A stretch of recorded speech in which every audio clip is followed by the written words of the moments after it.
Welcome back ناظرین. وقفے سے پہلے ہماری بات ہو رہی تھی کہ ریفرینڈم کے بعد کی کیا صورتحال ہوگی, اس پر جو گفتگو ہوئی ہے. میں چاہتا ہوں کچھ کوسچن رہ گئے تھے تو اسی پر آگے بات کی جائے.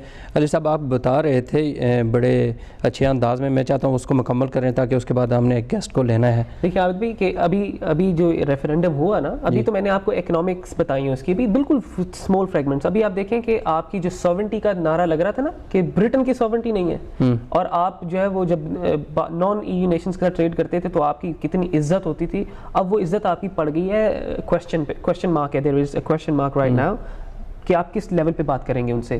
سیکنڈلی آپ نے اسکاٹ لینڈ کے اوپر دیکھا کہ دی فرسٹ منسٹر جو ہے شی از اناؤنسڈ کہ وہ ریفرینڈم کی پروویژن کریں گے. اب آپ کے جو بورس جانسن صاحب ہیں, جیسے کہ زاہد صاحب نے کہا کہ وہ کہہ رہے ہیں کہ ذرا ویٹ کریں, آپ ویٹ کر لیں ادھر سے. آپ کو اب میں آپ کو ذرا انٹرنیشنل تھریٹ بتاتا ہوں جو ہمارے نیبرنگ تھریٹ آ گئی ہے. سب سے پہلی تھریٹ آ گئی ہے آپ کو اسکاٹ لینڈ کی طرف سے کہ اسکاٹ لینڈ از انفورسنگ کہ آرٹیکل 50 کو جو ہے وہ انووک کیا جائے, اور ان کے مینیفیسٹو کے اندر موجود تھا کہ کوئی پریسنگ سچویشن اگر یو کے میں آتی ہے تو آپ کو جو ہے وہ ریفرینڈم کا رائٹ دیا جائے گا.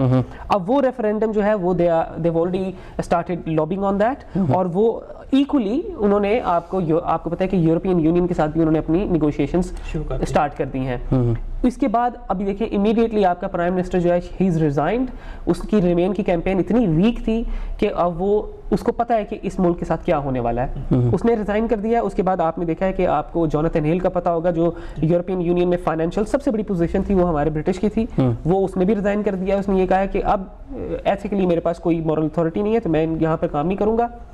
پھر اب اس کے بعد اب آپ کا جو چیلنجز جو شروع ہو جاتے ہیں نا, وہ چیلنجز یہ شروع ہوتے ہیں کہ امیگریشن کر کے آپ لوگوں نے یہ ریفرینڈم کروایا کہ امیگرینٹ نہیں آئے گا, امیگرینٹ نہیں آئے گا. ابھی آپ دیکھیں کہ وہ جو جنگل ہے نا آپ کا کیلے بارڈر, فرانس نے آج آپ کو, فرانس کی جو منسٹر ہیں لوکل میئر ہیں کیلے کی میئر ہے, انہوں نے آپ کو کہہ دیا ہے کہ آپ یہ بارڈر جو ہے نا اپنی حدود میں لے جائیں. ہمارا یہ جو بارڈر ہے نا یہ سارا امیگرینٹ آپ کے جنگل میں جائے گا, آپ کے ملک میں جائے گا. تو وہ جو وہاں پر تقریباً تعداد ہے میرا خیال ہے 3/4 ملین ہے, تقریباً 7.5 لاکھ امیگرینٹ ہے, وہ تو امیڈیٹلی آپ کو تحفہ ملے گا فرانس کی طرف سے. جی ٹھیک ہے, وہ 7.5 لاکھ امیگرینٹ جو ہے نا فرانس کی طرف سے آپ کو تحفہ ملے گا اس ریفرینڈم کا. اس کے بعد آپ کے پاس 2 سال ہیں. اگر یہ آرٹیکل 50 آپ تو کہہ رہے ہیں چلو ٹھنڈا کر کے کھاتے ہیں, نہیں. ای یو نے آلریڈی, جرمنی نے, اینگلا مرکل نے کل ایک جو میٹنگ ہوئی تھی برسلز میں, اس میں انہوں نے یہ کہا ہے کہ ہم اس آرٹیکل 50 کو جلد از جلد انووک کریں تاکہ ہم we need to draw the lines. کہتے ہیں کہ ابھی تو کوئی جو ہے نا یہ اس کی پازیٹیو صورتحال نہیں ہے. اب ظاہر ہے دنیا دیکھ رہی ہوگی, لوگ جوان دیکھ رہے ہوں گے, دا یوتھ از واچنگ, گھبرا گئے ہوں گے, پریشان ہو گئے ہوں گے. ایک کانسولیشن جو اس وقت آپ کے پاس ہے کہ اگر تو اس وقت آپ اپنا پیسہ جو ہے وہ یو کے میں ہی رکھیے. My advice as a citizen and as a patriot یہ ہے کہ آپ اپنا پیسہ, اپنا ٹریڈ جو ہے ریمین ان دا یو کے. امیڈیٹلی کوئی ایکشن نہ لیں. اینڈ سیکنڈلی آپ کو پتا ہوگا کہ ای یو ڈائریکٹیو ایک چیز ہے جس کی وجہ سے یورپین نیشنز جو ہیں وہ اس ٹریٹی کی وجہ سے یہاں پر ویٹ نہیں پے کرتی. آپ کے پاس ایک کانسولیشن یہ ہے کہ آپ کے پاس اوور 2 ملین آرگنائزیشنز ہیں جو یو کے یورپ سے ہیں جو یہاں ٹریڈ کرتی ہیں لیکن ویٹ نہیں دیتی, تو immediately you can enforce a slip back. وہ کہتے ہیں نا کہ تسی ایک تھپڑ مارو گے تو ایسی بھی ایک تھپڑ ماریں گے, and that wait is immediate enforcement جس کا بل کوئی بنتا ہے 1.2 ٹریلین پاؤنڈ اینیولائزڈ. وہ بھی ایک ہمارے پاس کیش انجیکشن آ جائے گا, وہ تھوڑا سا ریسٹور کرے گا اکانومی کو, لیکن international investor confidence that's a question mark.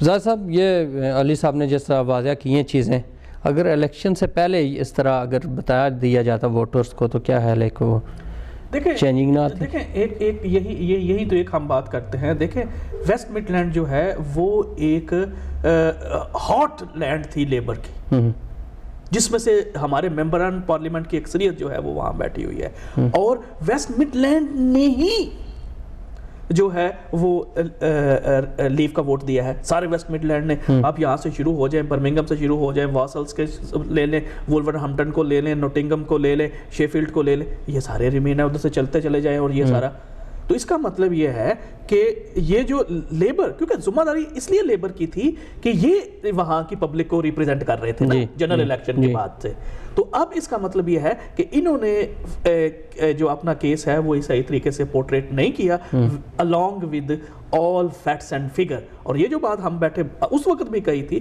دیکھیں کچھ ساری باتیں جذباتی نہیں ہوتی، ہمیں لوگوں کو کنونس کرنا پڑتا ہے، ان کو بتانا پڑتا ہے، اور پھر ٹھیک ہے بات امیگریشن کے حوالے سے جو ہے، اب یہ جو اسکیئر مانگرنگ ہوئی ہے وہاں سے لیو کمپین کی طرف سے، اور صرف 1 پوائنٹ ایجنڈے کے اوپر انہوں نے یہ سارا کیاس کریٹ کر دیا ہے، اور وہ امیگریشن کا ہے. اور کیونکہ میں ہیومن رائٹس اور امیگریشن کا لائر ہوں تو مجھے پتا ہے کہ they cannot control this. یہ جو بھی انہوں نے بات کی ہے کیلس کے حوالے سے، یہ تو ہم عرصے سے یہ ان کو بات کر رہے ہیں کہ بابا don't go on to this that route, آپ نہیں کر سکتے، آپ نہیں کر سکتے. اب دیکھیں یہ ایک تو بات یہ ان کی، آپ کی جو